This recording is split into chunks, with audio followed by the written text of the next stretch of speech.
We were packed into the back of a black car on our way to a celebratory dinner. The energy was electric. My clients and I had just spent the last 8 hours talking about the things teams never get a chance to talk about, starting with the ultimate question, what's stopping you from doing the best work of your life? Pent up for so long, the possibility of actually addressing what held them back had awakened something deep within this team. The banter from the room had continued into the hall, the elevator, and now the car. "What about our monthly strategy review?" one of them said. "Does anybody actually get value out of that thing?" Those words hung in the air for a few seconds before everyone snapped back, "No!" The team leader turned around from the front seat and looked everyone in the eye. "If you don't need it, I guess I don't need it either." Well, that did it.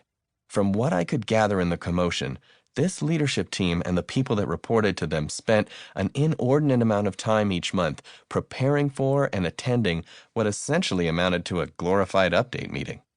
I took the bait. "How much time, ballpark, would you say you spend on that meeting?" They started doing the math.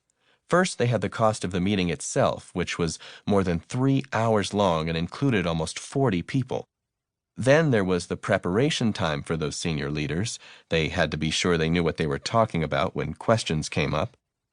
Add to that the time their team spent preparing the material, hundreds of pages of PowerPoint, many of which routinely didn't get used or seen, and so on. They rattled it off, and I tallied it up. By the time we got to the restaurant, we had a good back-of-the-napkin estimate. The annual cost of the meeting? Close to $3 million. Their minds were blown. "We are spending $3 million to have this shitty meeting? What should we do?" "Well," I said, "why not just cancel it and see what happens?" You could almost see the gears turning in their heads. If meetings could change, what else was up for grabs? Budgets? Approvals? Structure? This was a team about to reinvent their way of working. Work isn't working. No matter where I go in the world, and my work has taken me to 15 countries and 5 continents, I meet leaders and teams who are frustrated. We are all confronted with the fact that the scale and bureaucracy that once made our organizations strong are liabilities in this era of constant change. We are beset on all sides by pressure to grow, to deliver, to execute at all costs, and to do so with our arms tied behind our backs.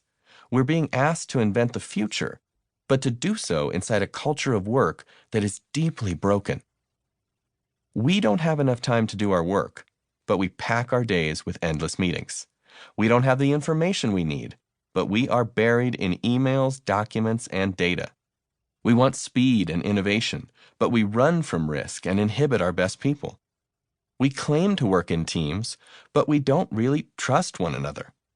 We know the way we're working isn't working, but we can't imagine an alternative. We long for change, but we don't know how to get it. Today, we face an array of systemic challenges in our economy, our government, our environment, all stemming from our inability to change.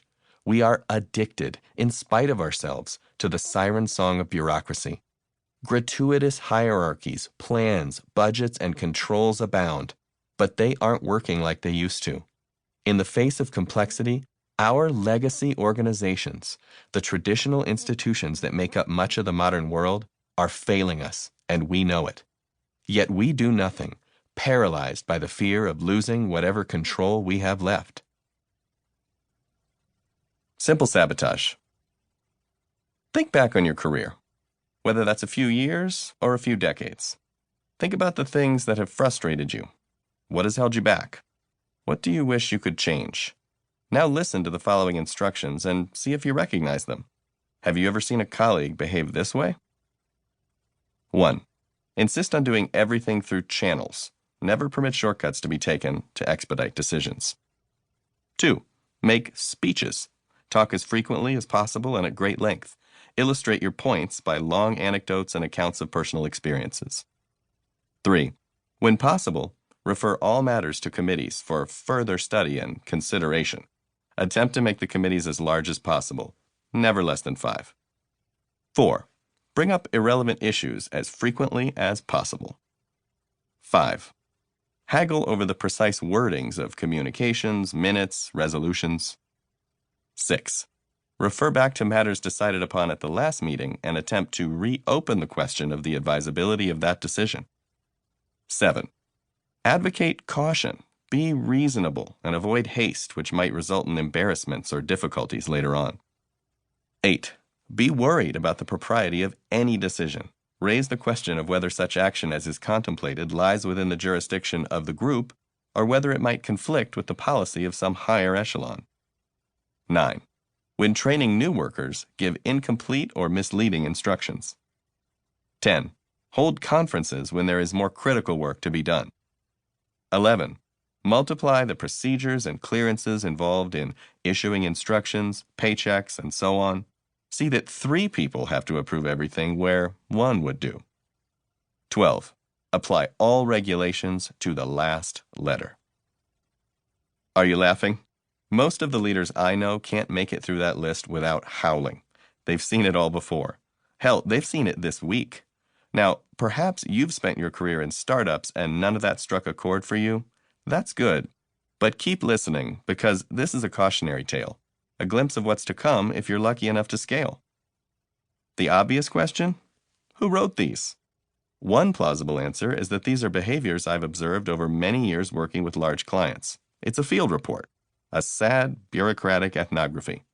And while that is certainly possible, I have seen all this and then some. The actual source is far more unexpected and profound. In fact, it's almost unbelievable.